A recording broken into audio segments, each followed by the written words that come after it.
Welcome to అమ్మ తెలుగు వంటలు. ఈరోజు నేను అరటిపళ్ళు జ్యూస్ తీస్తున్నాను. దానికి కావాల్సింది అరటిపళ్ళు, పాలు, బెల్లం, జీడిపప్పు, బాదం పప్పు పొడి. చేసే విధానం చెప్తాను. అరటిపండు తొక్క తీసేసి ఇలా ముక్కలు చేసుకున్నాం.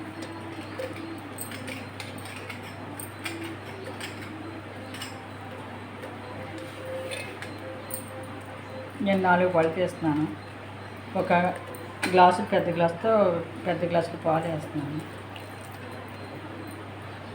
అంటే ఇది ఫ్రిడ్జ్లో పెట్టేసిన పాలు మాట. ఫ్రిడ్జ్లో తీసి వేస్తాను. ఆ కూలింగ్ సరిపోదు అయితే అది వేసుకోక్కర్లేదు మనం. జీడిపప్పు,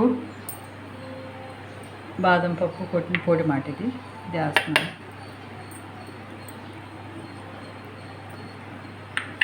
కాస్త బెల్లం మీకు రుచి సరిపోయినంత వేసుకోండి.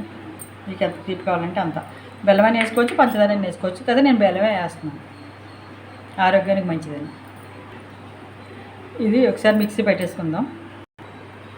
ఇంకా మిక్సీ ఆడేసాను నేను.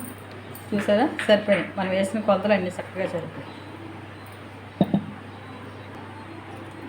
మనం ఒక గ్లాసులో తీసుకుందాం. ఇంకా చూసారా, చక్కగా వచ్చింది. కొంచెం జీడిపప్పు అది కొట్టిన పొడి వేసుకుంటే దీనిపైన తాగిన మన నోటి తగిలి బాగుంటుంది. మీరు ఒకసారి అరటిపళ్ళు జ్యూస్ తీసుకుని ఇలాగా పిల్లలకి ఇవ్వచ్చు. పిల్లలకు కూడా మన వయస్సు అన్నీ ఏం కాబట్టి మన ఇంట్లో తీసిస్తేనే పిల్లలకి మంచిది. అందుచేత ఇలాగ ఒకసారి అరటిపళ్ళు జ్యూస్ తీసుకుని తాగి ఎలాగుందో నాకు చెప్పాలి. నాకే కాదు, మీరు ఇంకొక నలుగురికి చెప్పాలి. లైక్ చేసి, షేర్ చేసి, సబ్స్క్రైబ్ చేయండి. మరిన్ని నోటిఫికేషన్ కోసం పక్కనున్న బెల్ ఐకాన్ క్లిక్ చేయండి.